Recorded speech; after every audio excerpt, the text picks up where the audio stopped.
بسم اللہ الرحمن الرحیم۔ عزیز دوستو، پیارے بھائیو، السلام علیکم ورحمۃ اللہ۔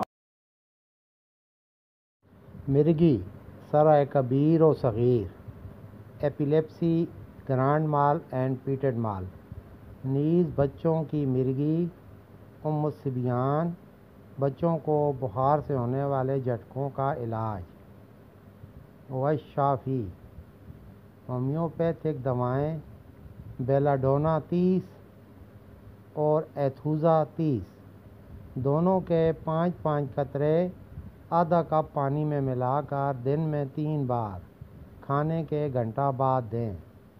5 سال سے کم عمر بچوں کو اس آدھے کپ سے 1 چمچ بھر کر دیں، انشاءاللہ تعالی آرام ہوگا۔ طالب دعا ڈاکٹر محمد زمان صابر۔ والسلام۔ اللہ کریم سب کو شفا نصیب فرمائے، آمین۔